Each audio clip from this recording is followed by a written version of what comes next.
Hey, what's up, everyone? Marco Rubio delivered a speech recently about communism, socialism, which is kind of communism light, usually the first step towards it, and some of the challenges facing America. I think if you're a real estate investor, you need to be paying more attention to this than you probably are. Real estate investors have had it really good, as well as business people, financial advisors, pretty much anyone that chases wealth and makes money for a decade now, as we've had an amazing run that we didn't really deserve. And we're now moving into an era where we're probably going to be paying the price for all that easy money that we had. And we see this bubble kind of starting to form, and it's leading to big political division, which everyone is recognizing. And I've talked to a lot of people about this, and I noticed that they tend to think the pendulum's going to swing back towards normalcy. And I don't think it is. And I'm going to talk about why that is, what we should expect, what could happen, and what to do with your assets if it does appear that we continue moving down this slide. And this video is also going to have a lot of information that relates to the faith. It's going to be talking about spiritual warfare. It's going to be talking about competing spirits that are both fighting for control over the world and over your heart. So if you're interested in that, you're probably really going to like this. If you're offended by those things, I'm okay with it. Just probably turn this one off and don't listen to the entire thing, because my opinions can offend people that don't think them all the way through. And so just like other people's opinions can offend me and I have to deal with it, you might have to deal with it yourself. But at minimum, I hope that this really challenges people who disagree, challenges people who agree but aren't taking it serious enough, and edifies the people that are seeing the same thing as me, that are very worried about this and are putting their roots down deeper in their faith. All right, so let's get into the video.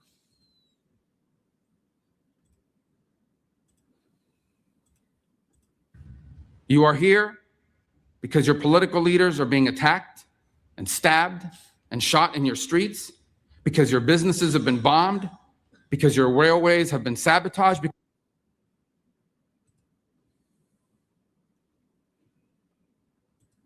because your police officers have been beaten and burned.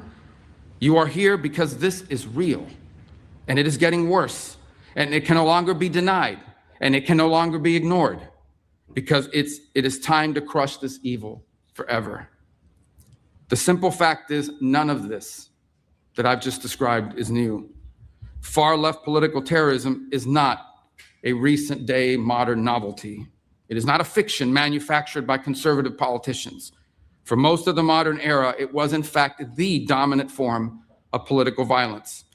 Every one of our friends here from the nations of the Western Hemisphere remember the decades of kidnappings and bombings and assassinations and executions, the violent terror of the Tupamaros, of the Monteseros, of the FARC, of the ELN. You remember the inhuman savagery of Peru's Shining Path, the Maoist fanatics who massacred the peasant villages of Peru, hacking pregnant women and newborn infants to death with axes and machetes. You remember the tens of thousands of Marxist guerrillas trained to kill in Castro's terrorist camps. All of you here from Europe remember. You remember the machine gun massacres of Italy's Red Brigades, which held the 5-time prime minister captive for 55 days before subjecting him to a revolutionary so-called people's trial and executing him in 1978. You remember the Red Army faction's nearly 3-decade campaign of bombings, kidnappings, and assassinations in Germany, murdering dozens and injuring hundreds more.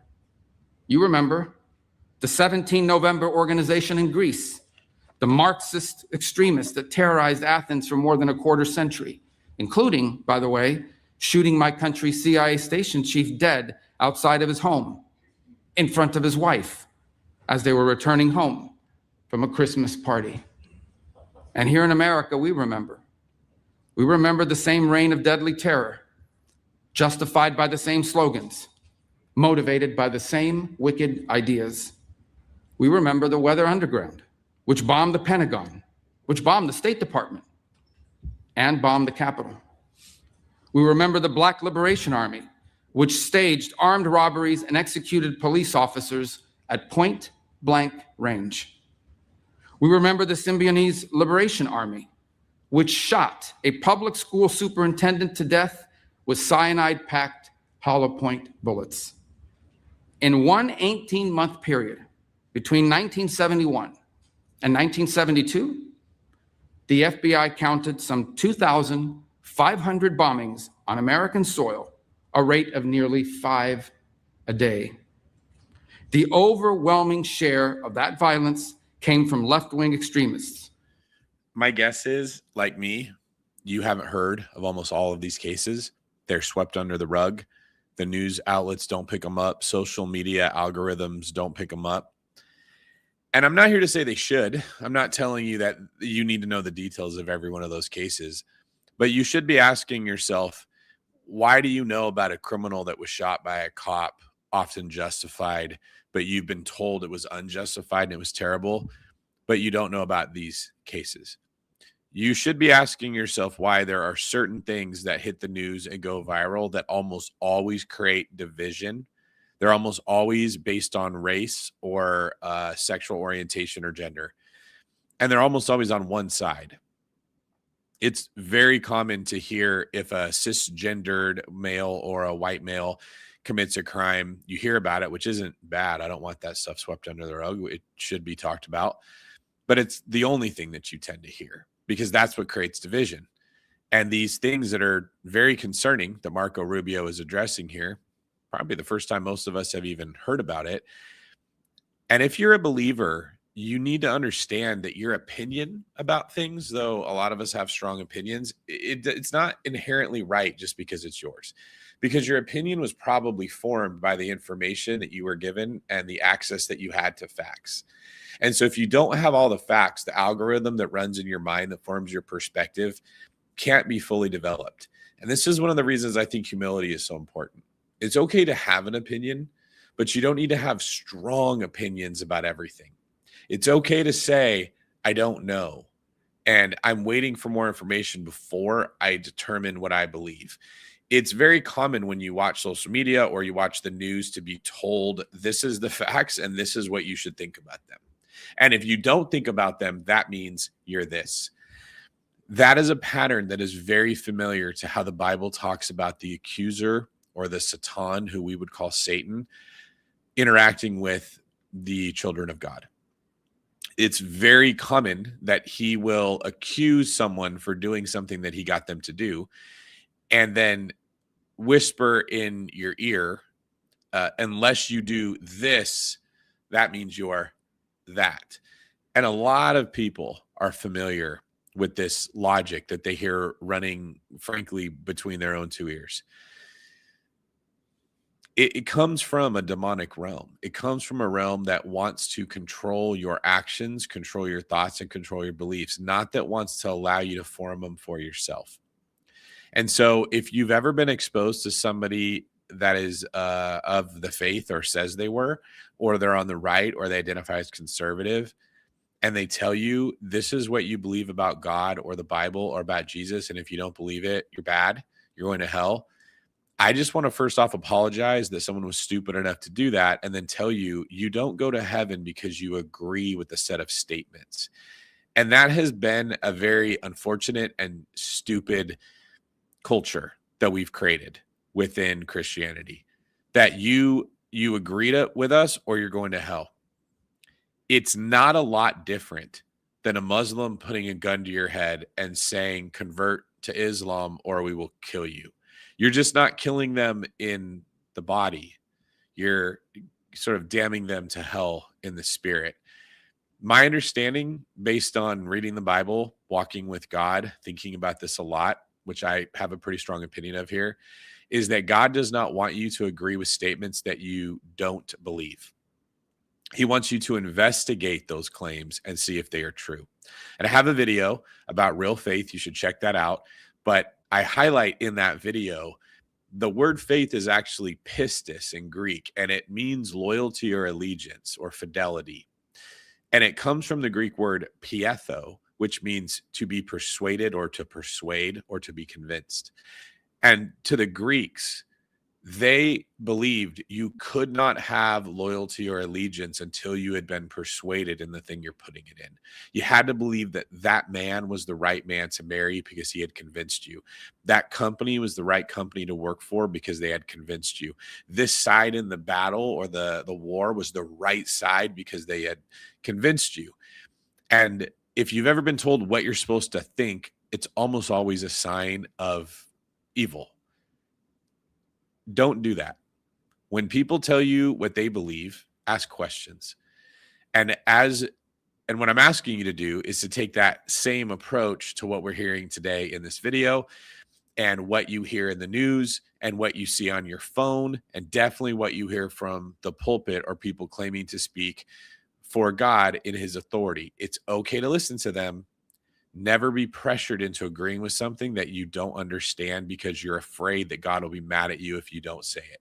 He doesn't want you to just give mindless lip service to him, just like your wife doesn't want you to say, I love you, if you don't mean it. Between 1970 and 1980, 93% of terrorist attacks in the West came from the far extremist left. These are numbers that would shock most Americans today because we've been taught to believe that this kind of political violence, it simply doesn't exist or it's being exaggerated. But it does exist, and we're actually underestimating it. And our nations bear the scars to prove it. And today we face a new wave of this old evil. Here in the United States, the share of left-wing terrorist attacks and plots has risen to levels not seen in decades. In Germany, far-left violence has jumped by more than 40% in just the last year alone. In Greece, more than 80% of radical violence is now driven by far-left and anarchist actors. These are not abstract statistics. Americans have seen what those numbers mean. An all-out assault on our immigration officers, sniper attacks, explosives, armed ambushes, a transgender shooter opening fire on Catholic elementary school students as they pray, his gun marked with slogans like, "Where is your God now?" A healthcare executive executed in cold blood in the streets, multiple assassination attempts on a sitting president, and the murder of the greatest conservative activist of a generation, a man who happened to also be a husband and the father of 2 young children, shot and killed while speaking to a crowd of students. This is a distinctive and unique evil. It has always been driven by a hatred, above all else, a hatred for civilization itself. It is a revolt of the worst against the best, a revolt of the weak and the cowardly against the strong and the good. It is perpetrated by those who cannot build, who cannot create, who cannot achieve great things, and take their revenge upon the world for their own inadequacy by seeking to destroy those who can. This is what radical leftism is. It may wear various different slogans and ideologies across place and time. They can call themselves anti-capitalist or anti-imperialist or communist or anarchist or Marxist, but the fundamental character is always the same.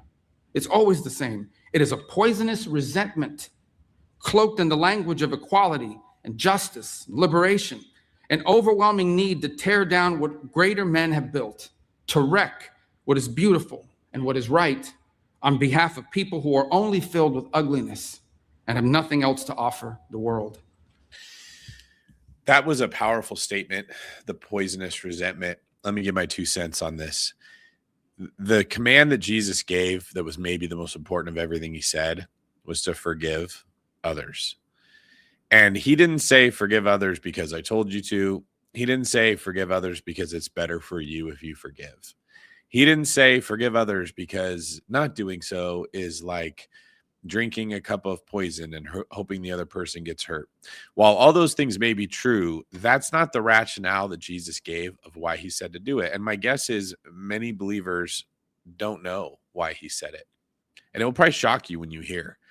What Jesus said was that if you don't forgive the people that hurt you, God will not forgive you. Right off the bat, we don't like this, because it means we're the bad guy, okay? In police terms, you're the suspect, not the victim. Jesus is saying that all of you need forgiveness and that it's offered to you under a condition that you forgive other people. Now, the Jesus that's being talked about a lot, that most people have the impression of, is a God that says, I get you, okay? I understand. I know you didn't mean to, or I know your heart's good. And we love to say this, but what he actually says is if you do not forgive other people, God will not forgive you. If you deny me in front of other people, I will deny you in front of God when you're needing forgiveness. They are terrifying statements that we're given. And what you find is when you don't forgive somebody, a resentment builds. Also, I should probably define what forgiveness meant in this terms. The example Jesus gave when he told a parable was a man that was owed money by another man. And it was a small sum that he was owed, let's say $100. And he owed someone else a lot of money. Let's call it $100,000. And the person who he owed the $100,000 to forgave his debt. And that man then went to the person that owed him and said, give me the $100. And the guy said, I don't have it. Give me some time. I'll pay you back. And he said, screw that. Throw this man in prison. Don't let him out. And Jesus said, that's what you guys are like with God. You have no idea the debt you owe him from the rebellious things you've done. Most of us really are clueless as to how much hurt we've caused other people. We can't know. Most of us hide when we're hurt so people can't tell. And most of us aren't walking around in a complete state of empathy so that you feel the hurt that you've caused a lot of other people. Fathers hurt their children and mothers hurt their children in a way that they have no idea how much damage they've caused. People that are dating each other hurt each other. Friends hurt each other. It is real, okay? We have massive debts that we owe God. And we are worried about what our third grade teacher said to us that really hurt our feelings. We're worried about that ex from years ago or your divorced spouse or any manner of things that we deem to be important because they happen to us, but they pale in comparison to what we've done to God. And what Jesus tells you is you have to forgive or you will not enter into heaven. And what I've seen, practically speaking, is that when somebody doesn't forgive, it's like a lactic acid that builds and turns into bitterness and resentment. And both of those phrases, when there's a bitter person or a resentful person, what they have in common is that person feels they're owed something. You hurt me, and therefore you owe me. And we like that, don't we? We like the thought of you being under my thumb and under my control because I'm owed. Okay, you owe me that $100. I get to put you in prison, and you don't come out until I'm paid. I want you in debt to me because if you're in debt to me, I have control in this relationship and I can manipulate you to get what I want. Now, if you guys think I'm making this up, just think about your own lives. Think about a partner you had that refused to forgive you for a mistake you made years ago. Wasn't it because they always would get their way? They would bring that up like a trump card for whatever the argument was about. And they would say, but you hurt me. I remember that thing 14 years ago. What they're doing is they're not releasing you of the debt because they like the control that gives them over you. And here's the danger in that. In God's world and his economy, when he looks at you, he judges us based on the authority that we have and how we used it. So many people in our world are in a rush to get power. We all want power. We're fools. God judges you for what you did with power. He doesn't judge you for how much power you have. In the world, in the flesh, we look at the guy with the most money or the most power. We look at the woman with the most influence and the most beauty. We don't understand that God will judge you for what you did with your beauty, not how much you had. Sexualizing yourself to get control over men is very effective in this world. It's racking up a huge debt in God's economy. Men that want power and lord it over other people and don't help other people with that power will have to answer for God for how they use the power. What I'm getting at is it's very unwise to crave and seek having power all the time. You are better off to forgive and release them and give it to the Father. Let him figure out how to deal with that person. Let him figure it out. As the Bible says, vengeance is mine. It is mine to repay, not our place. If we insist on taking vengeance on other people because we like that we're owed something and we don't forgive, God's not going to forgive us. This is a terrifying thought, but it's very real. And God shows us in the Bible, he doesn't judge you by just some random standard that he created. In a way, he judges you by your standard. He looks at how you treated people and he says, with the measure you use, it will be measured to you. Whatever you did to people is what God's going to do to you. Were you grace-filled? Did you let it go? Did you help everyone when they came along? That's the standard God's going to use with you. Did you remember every single thing that anyone ever did that hurt you? Did you hurt other people before they could hurt you? You ever know someone like that? Pushes you under the bus so that they don't get hit and they go, but I was scared. It's a terrifying person because that's how they're going to be judged by God. When you don't forgive, this bitterness grows, resentment grows. It draws demons like flies are drawn to feces.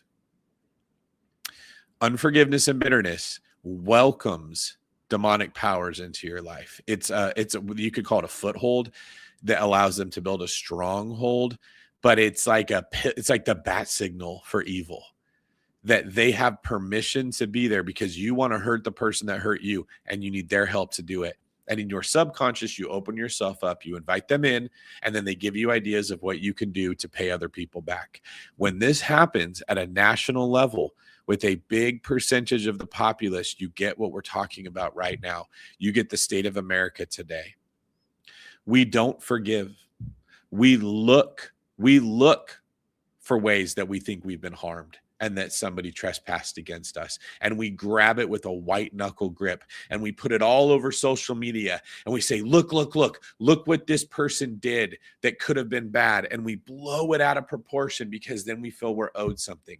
And as a result, we have welcomed demonic influence into our lives. Now, people would say they didn't do that. They'd say, I never sat down and said, Satan, you're welcome in my life, but your actions and your attitude and your subconscious did. And God sees that. And we're talking right now about why people have moved towards socialism. The idea that I can take from someone else what they made and redirect it to me who didn't earn it and call that fairness fails to take into account that fairness is subjective. There's not one standard of fairness. Anything can be unfair depending on who says it. Okay. Is it fair that some people are born taller than others? Is it fair that some people are born better looking than others? Is it fair that some guys get a really good looking wife and other guys don't? Is it fair that some women have better bodies than other women? Is it fair that some people get cancer? We can do this forever. You know why we've zoomed in and we focus so much on creating equality through money and nothing else? Because money is really easy to move from one person to the next. And politicians figured out that if they promised you money that came from somebody else, they could get your vote. But they don't want you to feel like a bad person.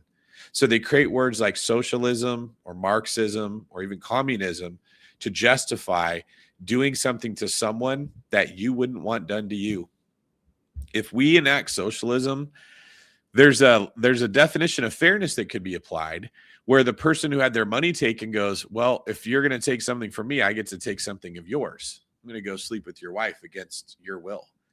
I'm going to go use your hot tub without you giving me permission to. I'm going to walk into your house and I'm going to eat half your food. And they could just say, well, that's fair. This is equality. We need a whole bunch of white guys in the NBA. It's unfair. You see how this spirals into chaos once everybody starts using the justification that something was unfair and they don't forgive? We are standing on the precipice of that right now. And many of you watching, if you're fans of me, probably don't think that way. What you need to understand is that your vote counts exactly the same as somebody who hasn't done anything with their life at all.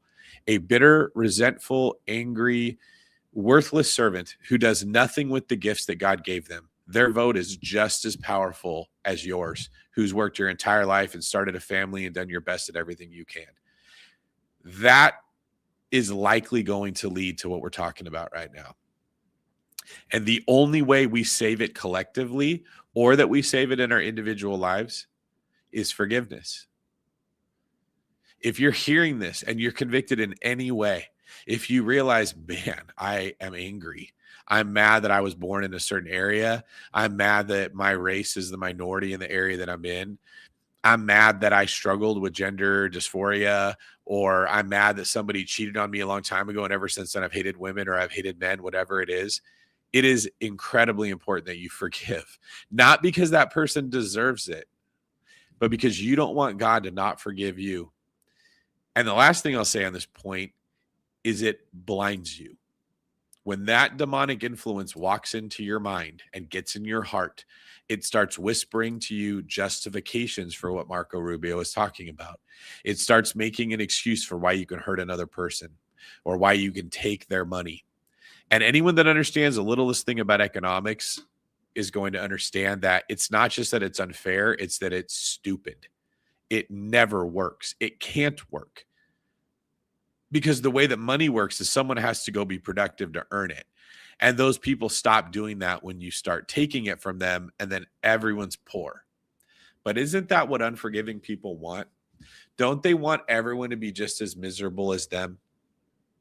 When somebody gets broken up with and they're mad about it, aren't they mad when their partner moves on and finds someone else and they look happy? Don't they look for ways to ruin somebody else's life because they're miserable? You think that that's a coincidence and demons aren't involved in that? You think that 100% of bitter, miserable, resentful people happen to always like to take from other people and hurt them, and it just happens to work out that way, and there's no spiritual component to this at all? And wouldn't you have it that when people do forgive and they let things go, that evil gets taken out of their heart and is filled with the light of Christ, and all of a sudden they start to want good for other people? Something to think about. Through violence and through terror, they once again seek to impose their ugliness on all of us. The old dogma was wrong. The old dogma was wrong. None of this is driven by idealism. It is not utopian. In fact, it is the opposite. One of the criticisms you sometimes hear of communism, for example, is that it sounds good in theory, but it never works in practice. That's actually not true. Communism does not sound good in theory. The world it envisions for all of us is small, flat, gray, leveled of all exception. What he's getting at is that when you remove people's, what's the word I'm looking for here? Motivation to do something. And you say, hey, if you imagine an analogy where you went to the gym, you worked out really hard, you built some muscle, you burned some fat, your body looked a little bit better. And every day you worked out a little bit harder and you burned a little bit more fat and you built a little bit more muscle and you started to feel really good. And someone looked at you and said, that's not fair. How come they get to look that good and I'm stuck looking like this? And someone developed something that worked like taxes for fat. And they could take fat off of that person and put it on the person that was working out. And they could even take some muscle off the fit person and give it to the fat person. And now the fit person, the fat person just closed the gap a little bit. We would literally call that equality. And you would make a million justifications for it, couldn't you? Well, it's not fair that that person got born in a lucky position with a body like that that's way more fit. Well, why did they get to be so tall? And why are their genetics so good? That's not fair. We would absolutely justify taking away someone's fat and putting it on the person that's burning it off. But let me ask you, if you're the person going to the gym every day, how long do you keep doing that before you say, what's the point? The more that I work out, the more fat they're going to put on me, and they're never going to stop eating what they eat and doing what they do. There is no motivation for the fat person to put away the Doritos and go to the gym because they're just going to put their fat on someone else.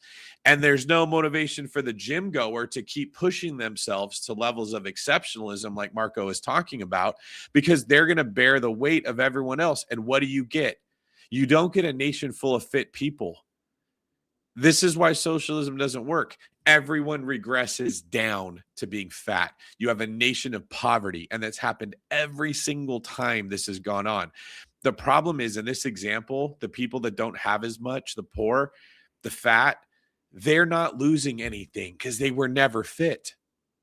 They don't care if everybody who's fit has to get fat. They feel better. The competition doesn't look as bad. If everyone's fat, they don't have to feel bad about it. And can you see how the gravity of evil pulls everything down when people should be climbing up? Which is probably not a coincidence, then this analogy, climbing up towards heaven is better than falling down towards hell. This is what he's saying. The world that you get when you bring in socialism means everyone loses their motivation to make beautiful music, to have beautiful thoughts, to write incredible books, to make great stories. It becomes flat and boring. It's the equivalent of processed foods instead of home-cooked meals. And it's probably not a coincidence that socialism is picking up steam at the same time that AI is coming along and promising to do everything for us. And they're going to meet in a marriage of evil that's going to destroy human flourishing and human creativity. And all the things that connect us to our creator that makes life beautiful are going to be replaced by this artificial world that's starting to be imposed. Drained of all that is good and noble in the human soul. The world it envisions is a world without courage, a world without creativity or ambition, a world without heroes or glory or great causes to strive towards, a world without miracles, without myths, without men who rise above the rest to do incredible and extraordinary things. And the world communism envisions is a world without God. For these architects of revolutionary violence, the towering achievement of our civilization, for them, it's an unbearable humiliation, a reminder of what they cannot do, and a reminder of what they cannot be. So they choose instead to destroy. They attack pipelines, they attack railroads, they attack power grids and laboratories, the physical embodied symbols of power and invention and achievement. This is the nature of the terrorism we face today. They despise the West because the West is great. This is an international conference, because we are facing a transnational threat. These are not distinct and isolated cells. They are interconnected networks. They do not recognize our borders. They do not believe, in fact, in the nation state itself. They coordinate, they communicate, they travel, they train, and they act together in the same infrastructure, sharing the same enemies, sharing the same mission. Antifa militants and their comrades travel from across Europe and to the Americas to participate in each other's attacks, to funnel propaganda and training materials and target information through shared encrypted channels, moving through underground networks of safe houses and finance, and sustain their operation. What he's saying is this is not happenstance. This is a coordinated effort, a coordinated effort. And anytime an effort is coordinated, it has a coordinator. And because it's involving so many different countries and so many different people and so many different goals and values, it can't be one person doing this. So that's where you need to ask yourself, who's coordinating all of this? Through transnational funds. And they work alongside hostile foreign states that share their mission, like Iranian proxy networks, who are increasingly intimately tied to leftist militant groups around the world.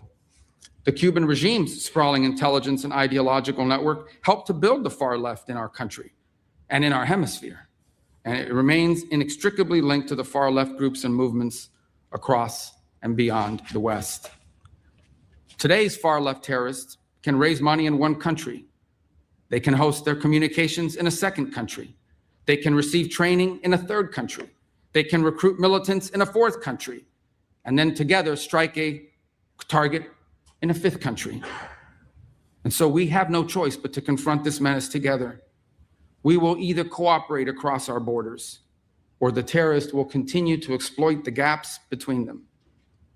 Under President Trump, for the first time, the United States is building the infrastructure, the partnership, and the strategy to defeat the scourge of far-left terror. The president signed National Security Presidential Memorandum Number 7, outlining a comprehensive strategy to investigate and disrupt Antifa terror networks and their allies. Last November, the State Department designated 4 violent far-left extremist groups as foreign terrorist organizations, and there will be more designations soon. In December, We announced rewards for justice, offering up to $10 million for information disrupting the financing behind these groups. In May, we convened the first counterterrorism law enforcement workshop, joining American law enforcement officials and their counterparts in our partner country nations together to map and develop strategies for dismantling these networks. The next workshop will be co-hosted with our partners in Germany. The coalition we're building together is already bearing fruit. And we are here today to build on that work.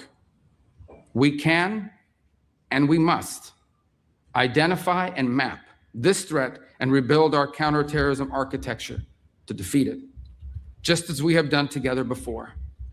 Now we must do it together again. Through intelligence and information sharing, through coordinated law enforcement strategy, through financial targeting and disruption, we will dismantle these networks brick by brick. Well, he sure sees this as a battle, as a war, to not let this thing spread. And it has me thinking about the Vietnam War, which I was always raised and I was told it was an unjust war. I'm not saying it wasn't. I don't really have an opinion on it. Like I said earlier, I don't know the facts, so I just don't know. But it was explained to me that we had no business being there. And when I asked about why, the older gentlemen that I knew all said, oh, it's to stop the spread of communism. They just didn't want that leaving that area and going into other areas where it could pick up steam. Just think about how incredibly tempting it is to believe that you can take from somebody else and it's legal. You can steal and get something you didn't work for, and you don't have to go to the gym and work out, and you'll just wake up with a six-pack. It's just no one tells you how the machine works. Nobody tells you that you're not going to have it forever because that stuff happening behind the scenes that you don't know, those people stop being motivated, and then you have nobody working anymore.